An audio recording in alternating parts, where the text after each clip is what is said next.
Thanks everyone for hanging in there. I'm the last presenter.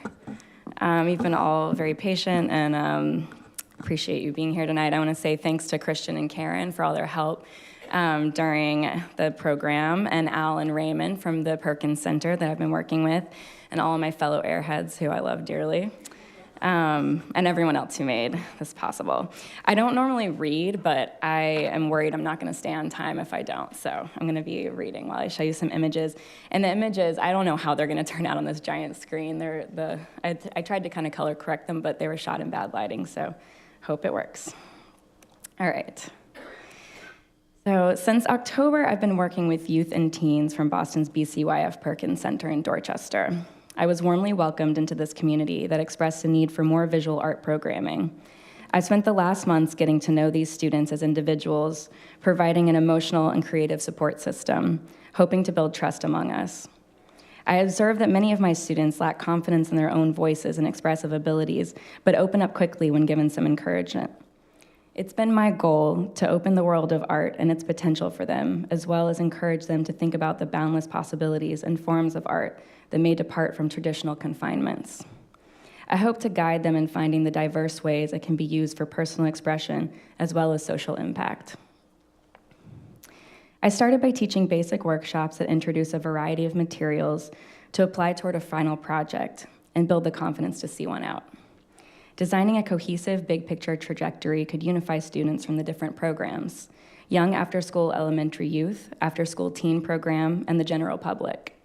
These classes might also foster conceptual curiosity and the opportunity to express the needs, excitements, anxieties, etc. within each student.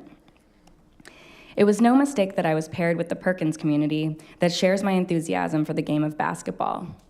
I've been able to break the ice with socially engaging curricula through a project called Networks, by which we create original, expressive, handmade basketball nets to install on empty hoops in our neighborhoods. The students have taken excitedly to this activity, which is easy to learn and opens up spaces for conversation and collaboration. Besides after-school programs, I've hosted net-making workshops during the Pee Wee Basketball Saturdays, which pull youth and families from all over Boston to the Perkins Center. That's Our little art room, a former storage closet and anticipated future teen center, has become something of a sidelines that students dart to between the action on the court, which has been the most lively space in the center by far.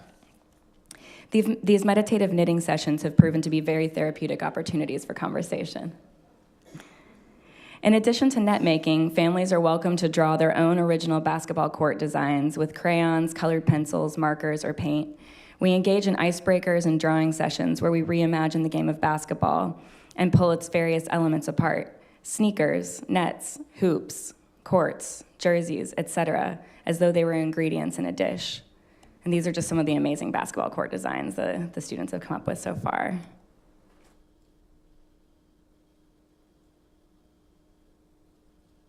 Reimagining the game involves representing the values and aspirations of community members. I use the story of the Lakers player Ron Artest, who changed his last name to World Peace to illustrate a way that one can write their own rules to the game and use the visual ephemera of the sport to express ideas for change in the world. Here are some examples of drawings made by youth when prompted to illustrate something that they stand up for in the world.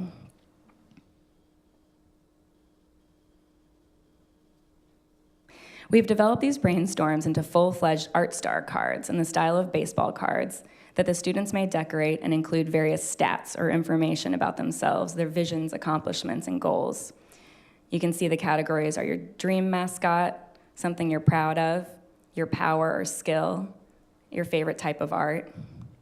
Using more familiar athletic themes as a playful lure for the artwork to piggyback on, it's been working nicely.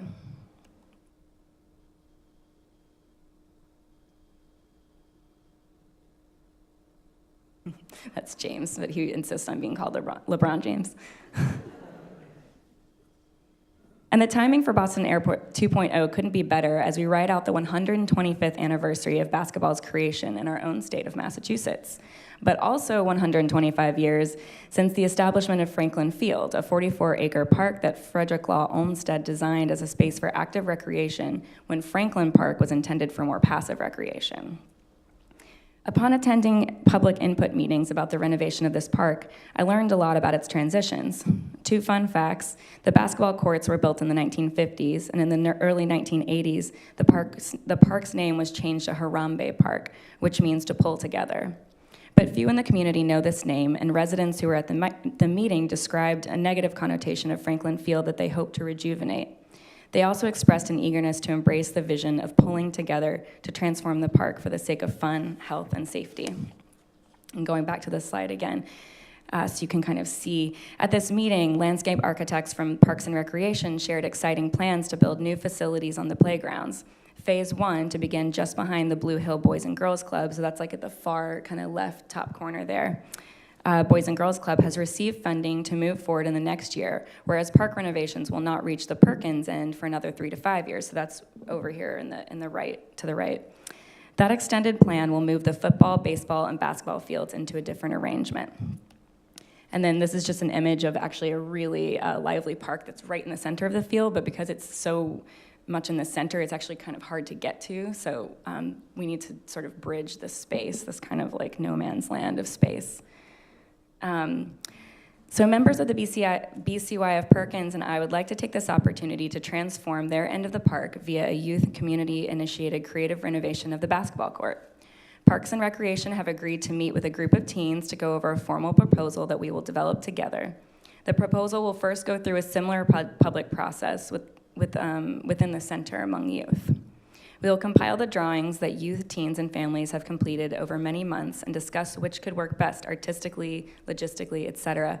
And as I talk, I'm just going to show you a few examples of public courts that other people have painted that I've been showing the youth also. I'll continue to host casual studio time during the after-school program where we can develop other aspects of the game, screen print our own jerseys, continue making our own nets, possibly cheerleading and dance routines, and more.